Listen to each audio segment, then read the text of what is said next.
Hello dear students, computer നെറ്റ്വർക്കിൻ്റെ unit 2 ആണ് നമ്മൾ ഡിസ്കസ് ചെയ്യുന്നത്. ഇപ്പം യൂണിറ്റ് 2 അവസാനത്തെ ടോപ്പിക്കാണെന്ന് ഡാറ്റ ലിങ്ക് ലെയർ എന്നുള്ള ഈ യൂണിറ്റിൽ ഏറ്റവും ലാസ്റ്റ് ടോപ്പിക്കാണ് നമ്മളിന്ന് ഡിസ്കസ് ചെയ്യാൻ പോകുന്നത്. തൊട്ട് മുന്നത്തെ ക്ലാസ്സിൽ നമ്മൾ മൾട്ടിപ്പിൾ ആക്സസ് കൺട്രോളിൽ അതിനെപ്പറ്റി ഡീറ്റെയിൽ ആയി ഡിസ്കസ് ചെയ്തിട്ടുണ്ടായിരുന്നു. അതിലോരോ കോമ്പോണൻസും എന്തൊക്കെയാണ് ഡീറ്റെയിൽ ആയിട്ട് പറഞ്ഞിട്ടുണ്ടായിരുന്നു. അത് വളരെ ഇമ്പോർട്ടൻ്റ് ആണ്, ഞാൻ പറഞ്ഞു. അതിൽ ഓരോ സെക്ഷനും എസ് ആയിട്ടും ഷോർട്ട് എസ് ഒക്കെ ആയിട്ട് ചോദിക്കാറുണ്ട്. നിർബന്ധമായിട്ടും അത് കാണാം. അത് ആരെങ്കിലും കാണാൻ മിസ്സായിട്ടുണ്ടെങ്കിൽ മുകളിൽ ലിങ്കിൽ പോയിട്ട് അതൊന്ന് കാണാം. ഓക്കെ, സോ ഇന്ന് നമ്മൾ കുറച്ച് ചെറിയ ചെറിയ ടോപ്പിക്കുകളാണ് ഡിസ്കസ് ചെയ്യുന്നത്. ഈതർനെറ്റും അതിൽ ഡിഫറെൻറ്റ് ടൈപ്സ് ഓഫ് ഈതർനെറ്റുകൾ ഏതൊക്കെയാണെന്നുള്ളത്, പിന്നെ വയർലെസ് ലാൻസിൻ്റെ കണക്ഷൻ എന്തൊക്കെയാണെന്നുള്ളതും ആ കാര്യങ്ങളുമാണ്. പിന്നുള്ളത് മൊബൈൽ നെറ്റ്വർക്ക്, അതായത് first generation, second generation, 1G 2G 3G എന്നൊക്കെ പറഞ്ഞിട്ട് പോകുന്ന ആ ജനറേഷൻസുമാണ് നമുക്ക് ഡിസ്കസ് ചെയ്യാനുള്ളത്. വലിയ ബുദ്ധിമുട്ടുള്ള ഭാഗങ്ങളൊന്നുമല്ല, പെട്ടെന്ന് നമുക്ക് എന്താണെന്നൊന്ന് നോക്കിയിട്ട് പോകാം. Okay, so first what is wired LAN അല്ലെങ്കിൽ ഈതർനെറ്റ് എന്താണെന്നുള്ളതാണ് നമ്മൾ ഡിസ്കസ് ചെയ്യുന്നത്. Local area network LAN is computer network that is designed for limited geographical areas such as building or campus. Already നമുക്ക് അറിയുന്നതാണല്ലോ, LAN എന്ന് പറഞ്ഞാൽ ഒരു ബിൽഡിങ്ങിൻ്റെ അകത്തേക്കൊക്കെ ഉള്ള ഒരു നെറ്റ്വർക്കിനെയാണ് നമ്മൾ LAN എന്ന് പറയുന്നത്. So the LAN market has been several technologies such as Ethernet, token ring, token bus, FDDI and ATM LAN, but Ethernet is by far the dominating technology. So ഈ LAN ഇംപ്ലിമെൻറ്റ് ചെയ്യാൻ വേണ്ടിയിട്ട് ഒരുപാട് technologies ഉണ്ട് നമുക്ക്. ആ ടെക്നോളജീസാണ് പറയുന്നത് Ethernet, token ring, token bus അങ്ങനെയുള്ളതല്ല. പക്ഷെ അതിൽ ഏറ്റവും ബെറ്റർ ആയിട്ട് അല്ലെങ്കിൽ ഏറ്റവും കൂടുതൽ നമ്മൾ യൂസ് ചെയ്യുന്നതും അല്ലെങ്കിൽ ഏറ്റവും അഡ്വാൻസ് ആയിട്ടുള്ള ടെക്നോളജി ആയിട്ട് നമ്മൾ ഉപയോഗിക്കുന്നത് ഏതാണ്? ഈതർനെറ്റ് ഉള്ള ടെക്നോളജിയാണ്. ഓക്കെ, സോ IEEE സ്റ്റാൻഡേർഡ്സ് ആണ്, ഈതർനെറ്റിൻ്റെ ഡിഫറെൻറ്റ് സ്റ്റാൻഡേർഡ്സ് ആണ് നമ്മൾ നോക്കാൻ പോകുന്നത്. So computer society of IEEE എന്ന് പറഞ്ഞാൽ ഇൻസ്റ്റിറ്റ്യൂട്ട് ഓഫ് ഇലക്ട്രിക് എഞ്ചിനീയേഴ്സ് ഒരു കൂട്ടായ്മയാണ്, സൊസൈറ്റിയാണ്. Start a project called project 802. അതായത് ഈ ഈതർനെറ്റിൻ്റെ റിലേറ്റഡ് ആയിട്ടുള്ള എല്ലാ കാര്യങ്ങളും ഉൾക്കൊള്ളിച്ചിട്ട് പ്രോട്ടോകോൾസ് അവരുണ്ടാക്കുന്നുണ്ട്, സ്റ്റാൻഡേർഡ് ഉണ്ടാക്കുന്നുണ്ട്. അതിൻ്റെ ഒരു പ്രൊജക്റ്റ് അവർ സ്റ്റാർട്ട് ചെയ്തു, IEEE. അതിനെയാണ് നമ്മൾ പ്രൊജക്ട് 802 എന്ന് പറയുന്നത്. To set a standard to enable inter communication among equipment from a variety of manufacturers. So അതായത് നമ്മുടെ നെറ്റ്വർക്കിൽ നമ്മൾ കണക്ട് ചെയ്യുമ്പം ഒരുപാട് ഡിവൈസുകൾ, എക്യുപ്മെൻറ്റ്സ് ഉണ്ടാവും അല്ലേ, അത് ഉണ്ടാക്കുന്നത് ഡിഫറെൻറ്റ് കമ്പനീസ് ആയിരിക്കും, ഡിഫറെൻറ്റ് മാനുഫാക്ചേഴ്സ് ആയിരിക്കും. സോ നെറ്റ്വർക്കിൽ ഇതെല്ലാം കൂടെ കണക്ട് ചെയ്ത് വരുമ്പം അത് തമ്മിൽ കമ്മ്യൂണിക്കേറ്റ് ചെയ്യണമെങ്കിൽ എന്ത് വേണം? ഒരു കോമൺ ലാംഗ്വേജ് വേണം. സോ ആ ഒരു കോമൺ സ്റ്റാൻഡേർഡ് ഉണ്ടാക്കാനാണ് ഇവർ പ്രൊജക്ട് 802 എന്നുള്ളൊരു കമ്മ്യൂണിറ്റി അല്ലെങ്കിൽ ഒരു പ്രൊജക്ട് സ്റ്റാർട്ട് ചെയ്തിട്ടുള്ളത്, IEEE. Okay, the standard was adopted by ANSI and the ISO also approved it as an international standard. So ISO ഒക്കെ അപ്രൂവ് ചെയ്തിട്ടുള്ള ഒരു ഇന്റർനാഷണൽ സ്റ്റാൻഡേർഡ് ആണ് എന്ത്? ഈ 802 എന്നുള്ള IEEEയുടെ project. The relationship of the 802 standard the traditional OSI model, നമ്മൾ OSI model already പറഞ്ഞിട്ടുണ്ട് അല്ലേ, അതും 802 സ്റ്റാൻഡേർഡ് തമ്മിൽ റിലേഷൻഷിപ്പ് ആണ് ഇവിടെ കാണിക്കുന്നത്. ഇന്ന് ഫിഗർ നോക്കുക നിങ്ങൾ. ഇതാണ് നമ്മുടെ OSI മോഡൽ, ഈ റൈറ്റ് സൈഡിലുള്ളത് അല്ലേ. ഇതിൽ physical layer, data link layer, network layer, അങ്ങനെ മുകളിലേക്ക് പോകുമ്പോൾ എല്ലാ ലെയറും ഉണ്ടാവും അല്ലേ.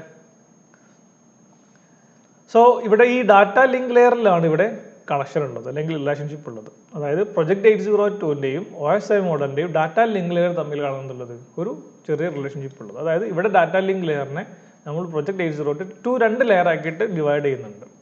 അതായത് ലോജിക്കൽ ലിങ്ക് കൺട്രോൾ ആയിട്ടും LLC ആയിട്ടും മീഡിയ ആക്സസ് കൺട്രോൾ ആയിട്ടും MAC എന്ന് പറഞ്ഞിട്ട് രണ്ട് ലെയർ ആയിട്ട് നമ്മൾ എന്ത് ചെയ്യുന്നുണ്ട്? ഈ പ്രൊജക്ട് 802ൽ OSI മോഡലിൽ ഡാറ്റാ ലിങ്ക് ലെയറിനെ ഇങ്ങനെ രണ്ട് പാർട്ടാക്കി ഡിവൈഡ് ചെയ്യുന്നുണ്ട്. സോ ഇതാണ് ഇത് തമ്മിൽ റിലേഷൻഷിപ്പ്. ഓക്കെ, ഡാറ്റാ ലിങ്കിനെ രണ്ട് പാർട്ടാക്കിയിട്ട് അപ്പർ ലെയറും ലോവർ ലെയറും ആക്കിയിട്ട് മാറ്റുന്നുണ്ട്.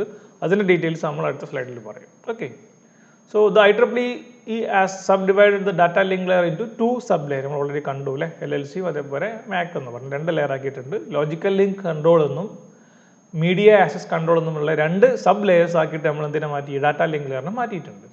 സോ അതിൽ ലോജിക്കൽ ലിങ്ക് കൺട്രോൾ എന്താണെന്ന് നോക്കാം നമുക്ക്.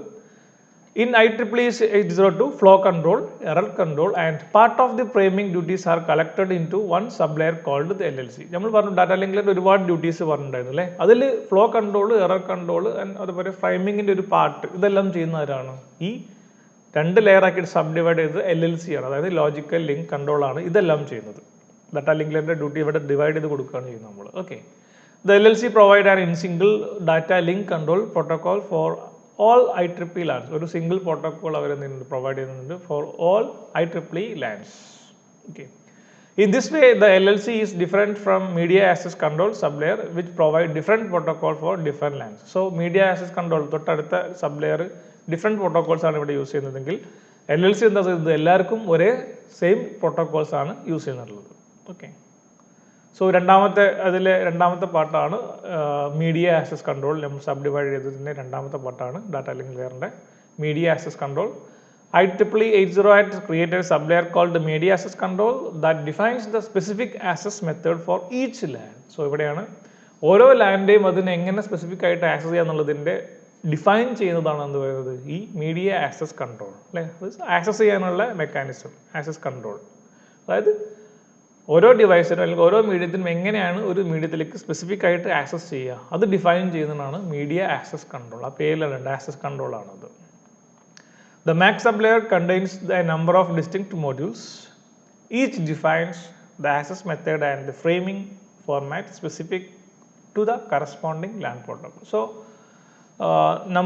നമുക്ക് ഈ MAC ലെയറിൽ നമ്പർ ഓഫ് സബ് മൊഡ്യൂൾസ് ഉണ്ട്, ഡിസ്റ്റിങ്ക്റ്റ് മൊഡ്യൂൾസ് ഉണ്ട്. അതെന്ത് ചെയ്യും, ഓരോ ലാൻ പ്രോട്ടോക്കോളിനനുസരിച്ചിട്ട് നമ്മളൊരു ആക്സസ് മെത്തേഡ് ക്രിയേറ്റ് ചെയ്യും അല്ലെങ്കിൽ ഡിഫൈൻ ചെയ്ത് കൊടുക്കും.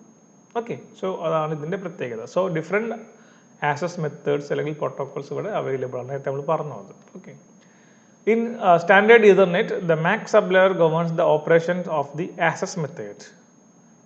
It also frames data received from the upper layer and passes them the physical. So ഇതും ഇതിൻ്റെ ഒരു ഫംഗ്ഷൻ ആണ് എന്ത് ആക്സസ് മെത്തേഡ്, അതായത് operations of the access methods.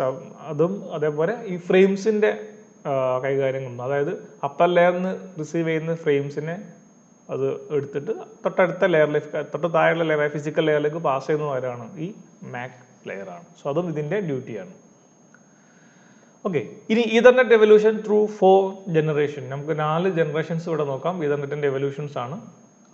Ethernet evolutions standard Ethernet, അതായത് 10 Mbps ഉള്ള സമയമാണ്. ദെൻ ഫാസ്റ്റ് ഈതർനെറ്റ് എന്ന് പറഞ്ഞാൽ 100 Mbps സ്പീഡാണ് മീൻ ചെയ്യുന്നത്. ജിഗാബിറ്റ് ഇൻ്റർനെറ്റ് 1 Gbps ആവുന്ന സമയത്തുള്ളതാണ്. ദെൻ 10 Gigabit 10 Gbps വെച്ചിട്ട് നമുക്ക് ഈതർനെറ്റിലൂടെ ഡാറ്റ പാസ് ചെയ്യാം. അതായത് ഡാറ്റ പാസ് ചെയ്തത് ഓരോ ജനറേഷൻ കൂടുമ്പോൾ നമ്മൾ ഡാറ്റ ട്രാൻസ്ഫറിങ് സ്പീഡ് കൂട്ടി വരുന്നുണ്ട്. Okay, then categories of standard Ethernet. നമുക്ക് ഇതിൻ്റെ ഡിഫറെൻറ്റ് കാറ്റഗറീസ് നോക്കാം. സ്റ്റാൻഡേർഡ് ഈതർനെറ്റ് കോമൺ ഇംപ്ലിമെൻറ്റേഷൻ 10/5, അത് നമ്മൾ ഉപയോഗിക്കുന്നത് ബസ് അതേപോലെ തിക്ക് കോയാക്സിലാണ് അത് വരുന്നത്. 10/2 അതും നമ്മൾ ഉപയോഗിക്കുന്നത് ബസ് ടോപ്പോളജിയിലാണ്, തിൻ കോയാക്സിലാണ് അതിൻ്റെ വേറെ പേര്. ദെൻ 10/T സ്റ്റാർ ടോപ്പോളജിയിലൊക്കെയാണ് നമ്മൾ സാധാരണ യൂസ് ചെയ്യുന്നത്. ദെൻ 10/F സ്റ്റാർ അതേപോലെ ഫൈബറിലൊക്കെയാണ് നമ്മളിത് സാധാരണ യൂസ് ചെയ്യുന്നത്. ഓക്കെ, അങ്ങനെ 4 ഡിഫറെൻറ്റ് സ്റ്റാൻഡേർഡ് ആണുള്ളത് ഈ ഈതർനെറ്റിന്. 10/5 10/2 10/T 10/F. ഇത് ഓർത്ത് വെക്കാൻ സുഖമാണ്. ഈ 5ഉം 2ഉം Tയും Fൻ്റെയും വാല്യൂസൊക്കെ ഒന്ന് ഓർത്ത് വെച്ചാൽ അതിൻ്റെ അനുസരിച്ചുള്ള അതിൻ്റെ എക്സ്പ്ലനേഷൻ നിങ്ങൾക്ക് ഈസി ആയിട്ട് എഴുതാൻ പറ്റും. ഓക്കെ, അതൊന്ന് നോക്കാം നിങ്ങൾ. ഞാൻ പറയാം ഇവിടെ 10/5 അത് തിക്ക് ഈതർനെറ്റ് എന്നാണ് ഇതിന് വേറെ പേര്. Okay, the first implementation is called 10/5 thick Ethernet or thicknet. Thicknet എന്ന് ഇതിന് പറയാറുണ്ട്. The nickname derives from the size of the cable, which is roughly the size of garden hose and too stiff to bend with your hand. അതായത് ഇതിന് തിക്ക് Ethernet വരാനുള്ള കാരണം അത് കുറച്ച് തിക്കാണ്, ഈ കേബിൾ കുറച്ച് കട്ടി കൂടിയതാണ്. അതായത് നിങ്ങളൊരു നമ്മൾ ഗാർഡനൊക്കെ നനക്കാൻ ഉപയോഗിക്കുന്ന ഒരു ഹോസിൻ്റെ അത്രയും തിക്കുള്ള വയസ്സാണ് ഈ 10/5 എന്ന് പറയുന്നത്. Okay, the maximum length of coaxial cable does not exceed 500 metre. So ഈ ഈതർനെറ്റിൻ്റെ മാക്സിമം ലെങ്ത് എന്ന് പറയുന്നത് 500 മീറ്റർ ആണ്. അതിൻ്റെ അപ്പുറത്തേക്കുള്ളതിൽ എന്ത് പറ്റില്ല, ഈ 10/5 വെച്ചിട്ട് നമുക്ക് ചെയ്യാൻ പറ്റില്ല. സോ ഇവിടെ നമ്മൾ ഡാറ്റ ട്രാൻസ്ഫറിങ് എന്ത് ഫോർമാറ്റിലാണ്, ഡിജിറ്റൽ ട്രാൻസ്ഫറിങ് ആണ് ഇപ്പോൾ നടത്തുന്നത്. അത് നമ്മൾ സാധാരണ യൂസ് ചെയ്യുന്നത് ബസ് ടോപ്പോളജിയിലാണ്. ഓക്കെ, സോ ഇവിടെ 10/5 എന്ന് പറഞ്ഞാൽ 10 Mbps/s ആണ്. ഓക്കെ, 5 എന്ന് പറയുന്നത് മീൻ ചെയ്യുന്നതാണ് 500 മീറ്റേഴ്സ് ആണ്. അത് മാക്സിമം ലെങ്ത് ആണ്, കേബിളിൻ്റെ ലെങ്ത് ആണ് മീൻ ചെയ്യുന്നത്. Base means base band digital. So ഒരു കേബിൾ ഇതാണ് ബസ് ടോപ്പോളജി കാണാൻ നിങ്ങൾക്ക് അറിയാമല്ലോ അല്ലേ, ഓൾറെഡി നമ്മൾ ഡിസ്കസ് ചെയ്തിട്ടുണ്ട്. സോ ഈ ബസ് ടോപ്പോളജിയിൽ തിക്ക് കോയാക്സിയൽ കേബിൾ 500 മീറ്റർ, ഇതാണ് നമ്മുടെ ഈ 10/5 എന്നുള്ള സ്റ്റാൻഡേർഡ് ഈതർനെറ്റ് കേബിൾ. സോ ഇതിൻ്റെ മാക്സിമം ലെങ്ത് എത്രയായിരിക്കും, 500 മീറ്റേഴ്സ് ആയിരിക്കും. സോ ഇത് കമ്പയർ ചെയ്ത് പഠിക്കുക, എക്സാമിന് ചോദിക്കാറുണ്ട് കേട്ടോ. ഇത് കമ്പയർ ചെയ്ത് പഠിക്കുക, സുഖമാണ്, വലിയ ബുദ്ധിമുട്ടൊന്നുമില്ല. ഓക്കെ, ഇനി രണ്ടാമത്തെ മോഡലാണ് 10/2. അത് തിൻ ഈതർനെറ്റ് ആണ്. അപ്പോൾ പേരിന് തന്നെ നമുക്ക് കിട്ടും തിന്നാണ് അല്ലേ, നേരത്തെ തിക്കായിരുന്നു, ഇത് തിന്നായിട്ടുണ്ട് അല്ലേ. So the second implementation is called 10/2 thin Ethernet or cheaper net. Cheaper net എന്നതിനെ പറയാറുണ്ട്. It uses in bus topology and ഇവിടെ data transferring in the form of digital data transferring നടക്കുന്നത്. Okay. The cable is much thinner and more flexible. So അതിൻ്റെ size കുറവാണ്, thinner ആണ്, അത് ഫ്ലെക്സിബിളും ആണ്. And coaxial cable ആണ് നമ്മൾ ഉപയോഗിക്കുന്നത്. ഇതിൻ്റെ മാക്സിമം ലെങ്ത് 185 മീറ്റർ. ഇവിടെ 2 എന്ന് പറയുന്നത് 200 മീറ്റേഴ്സ് ഇല്ല, അതിൽ കുറച്ച് കുറയും, 185 മീറ്റേഴ്സേ ഉള്ളൂ. നേരത്തെ 10⁵5 ആയിരുന്നെങ്കിൽ 500 മീറ്റർ ഉണ്ടായിരുന്നു. ഇതാകെ 185 മീറ്റർ മാക്സിമം ലെങ്ത് ഉണ്ടാവുള്ളൂ. സോ 10⁵5 എന്ന് പറഞ്ഞാൽ 10 Mbps. 2 മീൻ ചെയ്യുന്നത് 185 മീറ്റർ ആണ്. അതിൻ്റെ മാക്സിമം ലെങ്ത് ആണ് ഇവിടെ മീൻ ചെയ്യുന്നത്. ബേസ് സിഗ്നൽ, ഡിജിറ്റൽ സിഗ്നലാണ്. സോ ഈ കേബിളിലൂടെ നമ്മൾ ഡാറ്റ പാസ് ചെയ്യും. ഓക്കെ, ഇതാണ് 10⁵2 തിൻ ഈതർനെറ്റ് പറയുന്നത്. ദെൻ മൂന്നാമത്തെ കാറ്റഗറി 10⁵T. ആ ടീൻ്റെ മീനിങ് എന്താണ്? ട്വിസ്റ്റഡ് പെയർ ഈതർനെറ്റ് എന്നാണ് അത് ടി കൊണ്ട് മീൻ ചെയ്യുന്നത്. Okay, so 10⁵T uses A physical star topology. നമ്മൾ സ്റ്റാർ ടോപ്പോളജിയിലാണ് സാധാരണ എന്ത് ഉപയോഗിക്കുന്നത്? 10⁵T കേബിൾസ് ഉപയോഗിക്കുന്നത്. The station are connected to the hub via 2 pairs of switched cable. നമ്മൾ സ്വിച്ചഡ് കേബിൾ വെച്ചിട്ടാണ് എന്ത് സ്റ്റേഷൻസ് കണക്ട് ചെയ്തിട്ടുള്ളത്. Maximum length 100. സോ അല്ലേ, 500 ആയിരുന്നു ആദ്യം, പിന്നെ അത് 185, പിന്നെ 100ലേക്ക് വന്നു. 100 മീറ്റർ ആണ് മാക്സിമം ലെങ്ത് പറ്റുക. Data transfer for digital data ആണ് പാസ് ചെയ്യുന്നത്. 10⁵5 ട്വിസ്റ്റഡ് പെയർ ആണ് ടി കൊണ്ട് മീൻ ചെയ്യുന്നത്. സോ എല്ലാത്തിലേക്കും നമ്മൾ എന്തുണ്ട്, ഒരു ട്വിസ്റ്റഡ് കേബിൾ വെച്ചിട്ട് ഒരു ഹബ്ബിലേക്ക് കണക്ട് ചെയ്യും. അല്ലേ, ഒരു സെൻട്രൽ ഹബ്ബ് ഉണ്ടാവും, അതാണ് 10⁵T ഹബ്ബ് എന്ന് പറഞ്ഞാൽ. അതിലേക്ക് നമ്മൾ എന്ത് ചെയ്യും? നമ്മുടെ ഡിവൈസുകളെല്ലാം കണക്ട് ചെയ്യും. സോ ഇത് ബേസിക്കലി ഒരു സ്റ്റാർ ടോപ്പോളജിയിലാണ് നമ്മൾ സാധാരണ ഉപയോഗിക്കുന്നത്. Then 10⁵F. F means fibre ഈതർനെറ്റിനാണ് നമ്മൾ മീൻ ചെയ്യുന്നത്. So 10⁵F uses as a star topology to connect station to hub. നമ്മൾ സ്റ്റേഷനെ ഹബ്ബിലേക്ക് കണക്ട് ചെയ്യാൻ വേണ്ടിയിട്ട് സ്റ്റാർ ടോപ്പോളജിയിൽ ഉപയോഗിക്കുന്ന കേബിളാണ് എന്ത്? 10⁵F എന്ന് പറയുന്ന Ethernet cable. The station are connected to the hub using 2 fiber optic cables. Station നമ്മൾ ഹബ്ബിലേക്ക് കണക്ട് ചെയ്യാൻ 2 ഫൈബർ ഒപ്റ്റിക് കേബിൾസ് ഉണ്ട്. മാക്സിമം ലെങ്ത് എത്ര വരുന്നത്? 2000 മീറ്റർ. സോ 2000 മീറ്റേഴ്സ് വരെ ഇതിന് മാക്സിമം ലെങ്ത് ഉണ്ടാവും, അല്ലേ? അപ്പോൾ ലെങ്ത് കൂടിയതാണ് എന്ത്? ഈ ഫൈബർ ഈതർനെറ്റ് എന്ന് പറയുന്നത്. So 10⁵F 100 Mbps speed. Then base band ആണ് ഉപയോഗിക്കുന്നത്. F means fibre optics, fibre കേബിളാണ് ഉപയോഗിക്കുന്നത് അർത്ഥം. സോ ഇവിടെ നമ്മളുള്ള ഈ കേബിളിലേക്ക് കട്ട് ചെയ്യാൻ വേണ്ടി 2 ഒപ്റ്റിക്കൽ കേബിൾസ് നമ്മൾ ഉപയോഗിക്കുന്നുണ്ട്. സോ ഇതാണ് 10⁵5. ഇതാണ് 4 category of table: 10⁵5, 10⁵2, 10⁵T and 10⁵F. ചെറിയ ഡിസ്ക്രിപ്ഷനും അതിൻ്റെ ചെറിയൊരു കണക്ഷനും ഓർത്ത് വെക്കുക. എക്സാമിന് ഒരു 5 മാർക്കിനൊക്കെ ചോദിക്കാറുണ്ട് ഈ സാധനം കേട്ടോ. What are the different categories of standard ethernet. അപ്പം ഈ ഒരു ടോപ്പിക്ക് നമുക്ക് അവിടെ നിർത്താം. ഇനി വയർലെസ് ലാനിലേക്ക് പോകാം. വയർലെസ് ലാൻ എന്ന് പറഞ്ഞാൽ വയർലെസ് ആണല്ലേ, നിങ്ങൾക്കറിയാം. ഇതുവരെ പറഞ്ഞത് ഇതാണ് വയർഡ് ആയിരുന്നു, ഇപ്പോൾ പറഞ്ഞതെല്ലാം. ഇനി wireless LAN, local area networks നോക്കാം നമുക്ക് 2 promising wireless technologies for LANs. They are IEEE 802.11 wireless LAN. ഇതാണ്, അതായത് നിങ്ങൾ സാധാരണ പറയുന്ന വൈഫൈ ആണ് ഇത്. അപ്പോൾ അതിൻ്റെ നമ്പർ ഒന്ന് ഓർത്ത് നോക്കുക നിങ്ങൾ. ഇല്ലേ, പ്രൊജക്ട് 802-ൽ പോയിന്റ് എക്സ്റ്റൻഷൻ പറഞ്ഞാൽ ഓരോന്നിനും പ്രോട്ടോകോൾ അനുസരിച്ച് മാറും, അല്ലേ? 802-ൽ 11 അത് വൈഫൈ ആണ് നിങ്ങൾ, അതാണ് വയർലെസ് ലാൻ എന്ന് പറയുന്നത്. രണ്ടാമത്തെ ടെക്നോളജി നിങ്ങൾക്ക് എല്ലാവർക്കും ഫെമിലിയർ ആയിട്ടുള്ള ബ്ലൂടൂത്ത് ടെക്നോളജി. സോ ഈ 2 ടെക്നോളജിയാണ് നമ്മൾ വയർലെസ് ലാൻസിൽ ഉപയോഗിക്കുന്നത്. IEEE 802.11 വയർലെസ് ലാൻ അല്ലെങ്കിൽ വൈഫൈക്കാണത്. ഇത് രണ്ടാമത്തെ ടെക്നോളജി ബ്ലൂടൂത്ത് ആണ്. ഇത് ഓരോന്നും എന്താണെന്ന് നമുക്കൊന്ന് നോക്കാം. So first IEEE 802.11. Wifi stand for wireless fidelity. ഇത് നമ്മൾ വൈഫൈക്കാണ് ഈ ഒരു നമ്പർ നമ്മൾ കൊടുക്കുന്നത്, 802.11 എന്നുള്ളത്. So it is wireless fidelity ആണ് വൈഫൈയുടെ ഫുൾ ഫോം, ഓർത്ത് വെക്കുക. It is based on the IEEE 802.11 family of standard and is primary a local area network technology designed to provide in building broadband coverage. നമുക്കറിയാം അല്ലേ, wifi നമ്മൾ സാധാരണ ഉപയോഗിക്കുന്നതാണ് ഒരു ബിൽഡിങ്ങിൻ്റെ അകത്ത് ഫാസ്റ്റായിട്ട് നെറ്റ്വർക്ക് ഷെയർ ചെയ്യാൻ വേണ്ടിയിട്ടാണ്, അല്ലേ? ബ്രോഡ്ബാൻഡ് ഷെയർ ചെയ്യാൻ നമ്മൾ എന്ത് ചെയ്യുന്നത്? വൈഫൈ ഉപയോഗിക്കുന്നത് കോമൺ ആയിട്ട്. Architecture, the standard define 2 kind of service. 2 സർവീസുകളുണ്ട്. ഒന്ന് ബേസിക് സർവീസ് സെറ്റ് എന്ന് പറയും, BSS എന്ന് പറയും. രണ്ടാമത്തതിൻ്റെ എക്സ്റ്റെൻഡ്, അതായത് അതിൻ്റെ നമ്പർ ഓഫ് BSS കൂട്ടിയിട്ട് എക്സ്റ്റെൻഡഡ് സർവീസ് സെറ്റ് എന്ന് പറയുന്നത് 2 ആർക്കിടെക്ചർ ഉണ്ട്. നമുക്കൊന്ന് നോക്കാം പെട്ടെന്ന്. ബേസിക് സർവീസ് സെറ്റ് എന്താണെന്നുള്ളതാണ്. A basic service set is made of stations or mobile wireless stations and an optional central base station known as access point. ഒരു stationary stations അല്ലെങ്കിൽ mobile station, അതായത് മൂവബിൾ ആവാം അല്ലെങ്കിൽ സ്റ്റേഷൻ ഒരു സ്ഥലത്ത് നിൽക്കുന്നതാവാം stations. അങ്ങനത്തെ നമ്പർ ഓഫ് സ്റ്റേഷൻസ് കൂടിയിട്ട് അതിനൊരു ഓപ്ഷനും കൂടെ ഉണ്ട്, ഒന്നെങ്കിൽ ഒരു സെൻട്രൽ പോയിന്റും കൂടെ ഉണ്ടാവും. അതാണ് ആക്സസ് പോയിന്റ് എന്ന് പറയുന്നത്. ഫിഗർ കാണുമ്പോൾ ഒന്നുകൂടെ ക്ലിയർ ആവും നിങ്ങൾക്ക്. A BSS without an AP is called an ad hoc network. So BSS തന്നെ ഉണ്ടാവും, രണ്ട് രീതിയിലുണ്ട്. ഒന്നെങ്കിൽ ആക്സസ് പോയിന്റ് AP ഉള്ളതുണ്ട്, അല്ലെങ്കിൽ ആക്സസ് പോയിന്റ് ഇല്ലാത്തതുണ്ട്, അതായത് സെൻട്രൽ ഹബ്ബ് ഇല്ലാത്തതുണ്ട്. A BSS with an AP is called an infrastructural network. So രണ്ട് നെറ്റ്വർക്കിനും രണ്ട് പേരാണ്. AP ഇല്ലെങ്കിൽ അതിന് അഡോക് നെറ്റ്വർക്ക് എന്ന് പറയും, AP ഉണ്ടെങ്കിൽ അതിന് ഇൻഫ്രാസ്ട്രക്ചറൽ നെറ്റ്വർക്ക് എന്ന് പറയും. ഓക്കെ, സോ ഫിഗർ നോക്കുക നിങ്ങൾ. ഇതാണ് വിത്തൗട്ട് എൻ AP. AP എന്ന് പറഞ്ഞാൽ സെൻട്രൽ ഹബ്ബ് ഒന്നുമില്ല, സ്റ്റേഷൻസ് ആണ്, അതായത് നമ്പർ ഓഫ് സ്റ്റേഷൻസ്. ഇത് സ്റ്റേഷനറി ആവാം, മൊബൈൽ ആവാം, മൂവിങ് ആവാം. സോ ഇതിന് എല്ലാം അങ്ങനെ ഇതൊരു നെറ്റ്വർക്കാണ്. ഇതാണ് വൈഫൈയിലെ ഹാഡോക് നെറ്റ്വർക്ക്. ഇതിൽ എന്തില്ല, സെൻട്രൽ ഹബ്ബ് ഇല്ല. ഇനി രണ്ടാമത്തതാണ് എന്ത്, സെൻട്രൽ ഹബ്ബ് ഉള്ളത്.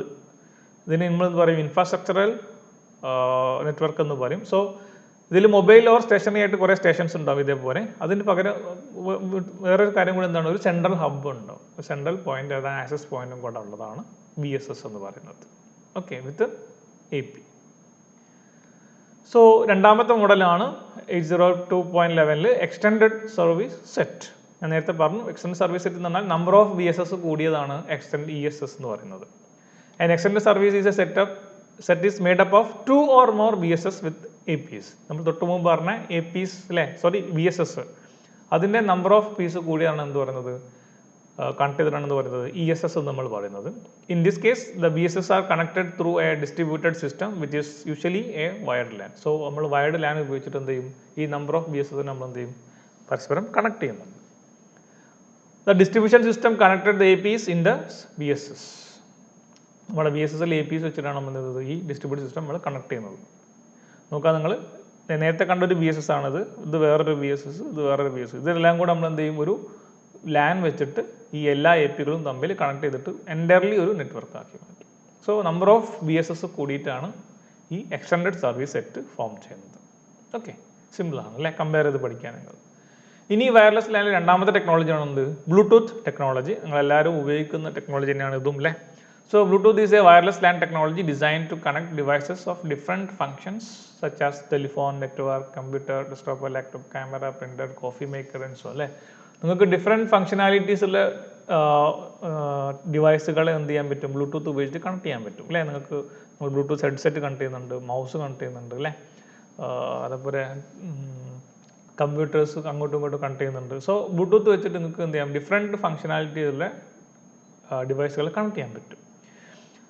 So Bluetooth technology has several applications. ഞാൻ അതിലേക്ക് കൂടുതൽ നിങ്ങൾക്ക് തന്നെ അറിയാവുന്നതാണ് അല്ലേ. Bluetooth as technology is implemented as A protocol defined as 802.15. So 802.15 എന്നുള്ളതാണ് എന്ത്, ഈ ബ്ലൂടൂത്തിൻ്റെ നമ്പർ. മറ്റത് വൈഫൈ ആണെങ്കിൽ 802.11 ആയിരുന്നു. ഇത് ബ്ലൂടൂത്ത് ആകുമ്പം 802.15 ആണോ അതിൻ്റെ എന്ത്, IEEE standard number, protocol number. Okay, so അതിൻ്റെ architecture, it has two type of network. First one Piconet, then Scatment. എന്താണ് Piconet എന്താണ് Scatment എന്ന് നോക്കാം. So first one Piconet.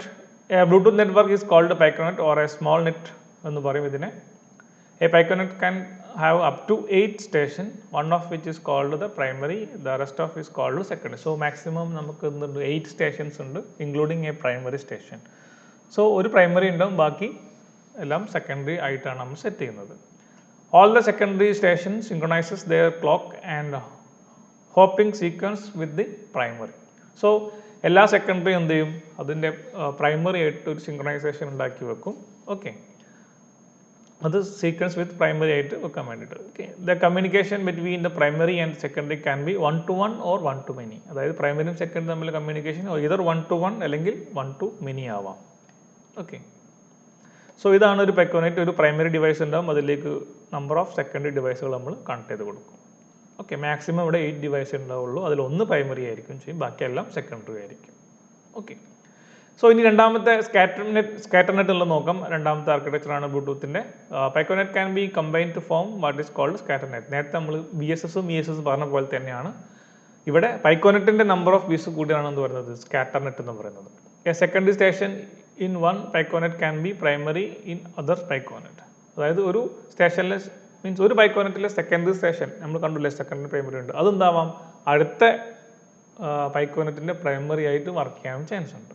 Okay, A station can be member of 2 Piconet. ഒരു station തന്നെ എന്ത് ചെയ്യാം, 2 Piconetൽ member ആവാൻ ചാൻസ് ഉണ്ട്. സോ ഇവിടെ നോക്കുക നിങ്ങൾ, ഇതൊരു Piconet ആണ്, ഈ ഡോട്ടഡ് ലൈനിൽ കാണിക്കുന്ന ഒരു Piconet ആണ്. സോ അതിൽ ഇത് പ്രൈമറിയും 1 2 3 4 ഈ 4 എണ്ണം അതിൻ്റെ സെക്കൻഡറി ആണ്. ഇനി രണ്ടാമത്തെ ഒരു പൈക്കോനെറ്റ് ആണ് ഈ ഡോട്ടർ അല്ലാത്ത ലൈനിൽ കാണിച്ചത്, കണ്ടിന്യൂസ് ലൈനിൽ കാണിച്ചത്. അതിൽ ഇത് പ്രൈമറി ആണ്, ഇത് സെക്കൻഡറി ആണ്. സോ നേതാണ് പറഞ്ഞത്, ഒരു പൈക്കോനെറ്റിലെ സെക്കൻഡറി ആയിട്ടുള്ള ഡിവൈസ് രണ്ടാമത്തെ പൈക്കോനെറ്റിൻ്റെ പ്രൈമറി ആവാൻ ചാൻസ് ഉണ്ട്. സോ ഇതാണ് സ്കാറ്റർമെൻറ്റ്. അതായത് സ്കാറ്റർമെൻറ്റ് എന്ന് പറഞ്ഞാൽ ബേസിക്കലി നമ്പർ ഓഫ് പൈക്കോനെറ്റുകൾ കൂടിയതാണ് എന്ത് സ്കാറ്റർ നെറ്റ് എന്ന് പറയുന്നത്. സോ ക്ലിയർ ആണെന്ന് വിചാരിക്കുന്നു. വലിയ ബുദ്ധിമുട്ടൊന്നുമില്ല, ഒന്ന് കമ്പയർ ചെയ്ത് നിങ്ങൾ പഠിക്കുക. So WiMAX stand for acronym for World Wide Interoperability for Microwave Access ആണ്. So which is a microwave access technology ആണ്. It is a wireless broadband technology. It is based around 802.16 standard. So 80.11 എന്ന് പറയുന്നത് എന്തായിരുന്നു, wifi ആയിരുന്നു. 80.15 എന്ന് പറഞ്ഞാൽ Bluetooth ആണ്. Then 802.16 എന്ന് പറയുന്നത് WiMAX ആണ്. Okay, WiMAX is a communication standard designed for creating MANs. So ഇത് എന്തിനുള്ളതാണ്, ലാൻ വേണ്ടിയിട്ടുള്ള മെട്രോ ഏരിയ നെറ്റ്വർക്ക് അല്ലേ, മെട്രോപൊളിറ്റൻ ഏരിയ നെറ്റ്വർക്ക്, കുറച്ചും കൂടെ വൈഡർ നെറ്റ്വർക്കിന് വേണ്ടിയിട്ടാണ് നമ്മൾ ഉപയോഗിക്കുന്നത് ഈ WiMAX ഉപയോഗിക്കുന്നത്. Specifications range about 50 kilometre radius from the base station. ഒരു ബേസ് സ്റ്റേഷൻ ഉണ്ടെങ്കിൽ ഒരു 50 കിലോമീറ്റർ അറൗണ്ട് നമുക്ക് എന്ത് ചെയ്യാൻ പറ്റും, ഈ WiMAX ഉപയോഗിച്ചിട്ട് ഡാറ്റ ട്രാൻസ്ഫർ ചെയ്യാൻ പറ്റും, അല്ലെങ്കിൽ കണക്ഷൻ എസ്റ്റാബ്ലിഷ് ചെയ്യാൻ പറ്റും. Speed 70 megabit per second, 7 Mbps per second വരെ അതിൻ്റെ മാക്സിമം സ്പീഡ് ഉണ്ട്. Then line of sight not needed between user and base station. So line of sight ൻ്റെ ആവശ്യമില്ല WiMAX-ൽ. Architecture, WiMAX system consists of two parts. One is WiMAX tower and second one is WiMAX receiver. So ഒരു WiMAX tower ഉണ്ടാവും, ആ tower അത് transfer ചെയ്യും, and WiMAX receiver എന്ത് ചെയ്യും, അത് ആക്സെപ്റ്റ് ചെയ്യും. ഇനി ഉള്ളത് മൊബൈൽ നെറ്റ്വർക്ക്സ് ആണ്. മൊബൈൽ നെറ്റ്വർക്കിൻ്റെ ഡിഫറെൻറ്റ് ജനറേഷൻസ് ആണ് നമ്മൾ ജസ്റ്റ് പറയാൻ പോകുന്നത്. ഇത് കഴിഞ്ഞ പ്രാവശ്യം 5 മാർക്കിന് ക്വസ്റ്റ്യൻ ചോദിച്ചിട്ടുണ്ട്. അപ്പം വലിയ ബുദ്ധിമുട്ടൊന്നും നിങ്ങൾക്ക് അറിയുന്ന കാര്യങ്ങൾ തന്നെയാണ്. അതിൻ്റെ സ്പീഡും കാര്യങ്ങളും ഇയറൊക്കെ പറയുന്നുള്ളൂ. ഞാൻ വളരെ സിമ്പിളായിട്ടുള്ള കുറച്ച് പോയിന്റ്സ് കൊടുത്തിട്ടുണ്ട്, അതൊന്ന് ഓർത്ത് വെക്കുക, എക്സാമിന് ചോദിക്കാറുണ്ട് കേട്ടോ. Mobile network 1G means first generation ആണ് മീൻ ചെയ്തത് അല്ലേ. 1G refers to the first generation of wireless mobile communication. So ഏത് ഇയറിലാണ്, 1980 to 1990 വരെയാണ് 1G നമ്മൾ ഉപയോഗിച്ചിരുന്നത്. So analogue signal were used for transmission. ഇവിടെ നമ്മൾ ഉപയോഗിക്കുന്ന സിഗ്നൽ എന്താണ്, അനലോഗ് സിഗ്നലാണ്. അതൊക്കെ ഒന്ന് ഓർത്ത് വെക്കുക പോയിന്റ്സ്. ദെൻ ഇവിടെ നമ്മൾ ഉപയോഗിക്കുന്ന സ്വിച്ചിങ് സർക്യൂട്ട് സ്വിച്ചിങ് ആണ് നമ്മൾ ഉപയോഗിച്ചിരുന്നത്. ആൻഡ് മൾട്ടിപ്പിൾ ആക്സസ് മെത്തേഡ് എന്ന് പറയുന്നത് FDMA, frequency division multiple access ആണ് നമ്മൾ ഉപയോഗിച്ച multiple access method. And designed exclusively for voice communication. So voice communication വേണ്ടിയാണ് നമ്മളിത് മെയിനായിട്ട് ഉപയോഗിച്ചിരുന്നത്. Characteristics speed up to 2.4 kbps, poor voice quality and no data security. So ഇത്രയാണ് 1G നമുക്ക് discuss ചെയ്യാനുള്ളത്. Then second generation of mobile ടെലിഫോണിയാണ് 2G കൊണ്ട് മീൻ ചെയ്തത്. അതിൻ്റെ പ്രോപ്പർട്ടീസ് നോക്കാം നമുക്ക്. സോ 1990 to 2000 വരെയാണ് 2G and used digital signal for the first time. So നമുക്ക് ഇയർ പഠിക്കാൻ സുഖമാണ്. 1980 to 1990, 1990 to 2000. അടുത്ത 3G ആകുമ്പോൾ 2000 to 2010, അങ്ങനെ ഒരു 10 ഇയർ വെച്ചിട്ടാണ് ഏകദേശം നമ്മളിത് പറഞ്ഞു പോകുന്നത് ഈ duration. Okay, so user digital signal for the first time. So 1Gയിൽ നമ്മൾ അനലോഗ് സിഗ്നൽ ആയിരുന്നെങ്കിൽ 2G ആയപ്പോൾ എന്തായി, ഡിജിറ്റൽ സിഗ്നൽ ഉപയോഗിക്കാൻ തുടങ്ങി. പാക്കറ്റ് സ്വിച്ചിങ് ആണ്, നേരത്തെ സർക്യൂട്ട് സ്വിച്ചിങ് ആയിരുന്നു, ഇപ്പോൾ എന്തായി പാക്കറ്റ് സ്വിച്ചിങ് ആയിട്ടുണ്ട്. Then uses GSM, global system for mobile technology എന്നുള്ളതാണ് നമ്മൾ ഉപയോഗിക്കുന്നത്. ഇവിടെ ഉപയോഗിച്ച ടെക്നോളജീസ് FDMA ആൻഡ് CDMA രണ്ടും ഉണ്ടായിരുന്നു. FDMA means frequency division multiple ആക്സസും, CDMA means code division multiple ആക്സസും. സോ CDMA ഫോണുകളൊക്കെ ഉണ്ടായിരുന്നു ഒരു കാലത്ത്. Characteristics data speed up to 64 kbps. Text and multimedia messaging is possible. നമുക്ക് ടെക്സ്റ്റ് അയക്കാം, മൾട്ടിമീഡിയ മെസ്സേജ് അയക്കാം. Provide better quality voice calls. So ഇതിൽ രണ്ട് കാറ്റഗറി ഉണ്ട്. 2.5G ചിലപ്പോൾ നിങ്ങളൊക്കെ ഉപയോഗിച്ചിട്ടുണ്ടാവും ഒരു പക്ഷേ. 2G GPRS എന്ന് പറയുന്ന സാധനം അല്ലേ, അതാണ് 2.5G general packet radio service. 2.75GE edge, അതായത് നിങ്ങളുടെ നെറ്റ്വർക്കിൽ ചിലപ്പം എഡ്ജ് കാണിക്കാറുണ്ട്, ചിലപ്പോൾ BSNL എപ്പോഴും എഡ്ജ് കാണിക്കാറുണ്ടെന്ന് തോന്നുന്നു എനിക്ക്. എന്ന് കാണിക്കും, നെറ്റ് ഓൺ ചെയ്താൽ മുകളിൽ നമ്മളവിടെ വോൾട്ട് ഒക്കെ കാണിക്കുന്ന സാധനം ഉണ്ടല്ലോ അല്ലേ, അല്ലെങ്കിൽ 3G എന്നൊക്കെ കാണിക്കുന്ന അവിടെ കാണിച്ചാൽ അതിനനുസരിച്ച് എഡ്ജാണ്, അതാണ് 2.75 എഡ്ജാണ്. അതായത് enhanced data rate for global evolution. So ഇത് രണ്ടും 2Gൻ്റെ ഒരു സബ് വേർഷൻസ് ആണ്. ഓക്കെ, ജനറൽ പാക്കറ്റ് റേഡിയോ GPRSഉം അതിൻ്റെ സ്പീഡ് കുറച്ച് ലിമിറ്റഡ് ആണ്. അതിനേക്കാളും സ്പീഡ് കൂടിയാണ് എന്ത് 2.75G എന്ന് പറയുന്നത് എഡ്ജ്. നിങ്ങളെ മൊബൈൽ എന്ന് കാണിച്ചിട്ട് നെറ്റ് ഉണ്ടെങ്കിൽ അതിനർത്ഥം അത് ആ സമയത്ത് നെറ്റ്വർക്ക് എന്താണ്, മാത്രമേ അവിടെ ഉള്ളൂ. എഡ്ജ് എന്നുള്ളതാണ് അവിടെ ഉപയോഗിക്കുന്ന നെറ്റ്വർക്ക്. ദെൻ നെക്സ്റ്റ് ജനറേഷൻ ആണ് 3G, third generation of mobile telephony, 2000 to 2010. Packet switching ആണ് നമ്മൾ ഉപയോഗിക്കുന്നത്. വോയിസും ഡാറ്റയും നമുക്ക് അയക്കാൻ നമുക്കറിയാം. Standards UMTS, Universal Mobile Telephone Communication System, CDMA 2000, characteristics, data speed up to 144 kbps to 2 mbps, high speed web browsing, running web based application like video conferencing, multimedia, അങ്ങനത്തെ കാര്യങ്ങളും വീഡിയോസും ഒക്കെ നടത്താൻ പറ്റും, കോളിംഗ് ഒക്കെ നടത്താൻ പറ്റും. Fast and easy transfer of audio and video files, 3D gamings possible ആണ്. സോ ഇത്രയാണ് 3Gയെ പറ്റി. ഇതിലും കൂടുതൽ പ്രോപ്പർട്ടീസ് നിങ്ങൾക്ക് എഴുതാൻ കേട്ടോ, വായിച്ചൊക്കെ ഇതിൽ അധികം കൊടുത്തു. ഞാൻ വളരെ കുറച്ച് ഷോർട്ടായിട്ട് മാത്രമേ കൊടുത്തിട്ടുള്ളൂ. ഇനി 4th generation of network telecommunication introduce in 2011 മുതലാണ് ഇൻട്രൊഡ്യൂസ് ചെയ്തത്. പ്രയോറിറ്റി ഫോർ ഡാറ്റയ്ക്കാണ്. നമ്മൾക്കറിയാം 4Gയിൽ ഡാറ്റ ട്രാൻസ്ഫറിങ് ആണ് കൂടുതൽ നടക്കുന്നത്, അതിനാണ് പ്രയോറിറ്റി കൂടുതൽ. പാക്കറ്റ് സ്വിച്ചിങ് ആണ് ഉപയോഗിക്കുന്നത്. And standards LTE, long term evolution. Then Volt, കേട്ടിട്ടുണ്ടോ നിങ്ങൾക്ക് അല്ലേ? Voice over LTE, long term evolution, volt. Then WiMAX, characteristics, speed up to 100 Mbps to 1 Gbps, 1 GB വരെ സ്പീഡ് ഉണ്ട് അതിന്. Then mobile web access, high definition mobile TVs നമുക്ക് ഇത് വെച്ചിട്ട് work ചെയ്യാൻ പറ്റും. ആൻഡ് ക്ലൗഡ് കമ്പ്യൂട്ടിംഗ്, സോ പുതിയ technologies ആണ്. ആൻഡ് IP ടെലിഫോണി ഒക്കെ ഇതിലുണ്ട്. സോ ഇത് കഴിഞ്ഞ് തൊട്ടടുത്ത 5G ഇപ്പം അടുത്ത് ലോഞ്ച് ചെയ്തിട്ടുണ്ട് ചിലങ്ങളിലൊക്കെ അല്ലേ. സോ അതിൻ്റെ പ്രോപ്പർട്ടീസ് നിങ്ങൾ പറ്റുകയാണെങ്കിൽ ഒന്ന് നോക്കി വെക്കുക. സോ ഇത് മൊബൈൽ നെറ്റ്വർക്കിനെ പറ്റിയിട്ട് കമ്പാരിസൺ ചോദിക്കാറുണ്ട് എക്സാമിന്, അപ്പോൾ അതൊന്ന് ഓർത്ത് വെക്കുക. അപ്പോൾ ഇത്രയാണ് നമുക്കൊന്ന് ടോട്ടൽ ഡിസ്കസ് ചെയ്യാനുള്ളത്. സോ ഇതോടുകൂടി നമ്മുടെ സെക്കൻഡ് മൊഡ്യൂൾ ഇവിടെ തീർന്നിട്ടുണ്ട്. എന്തെങ്കിലും സംശയങ്ങളുണ്ടെങ്കിൽ നമുക്ക് ചോദിക്കുക, ഡിസ്കസ് ചെയ്യാം, നമുക്ക് പിന്നെ ഉള്ളത് ക്ലിയർ ചെയ്യാം. തൽക്കാലം കൂടെ സ്റ്റോപ്പ് ചെയ്യാം. Thank you.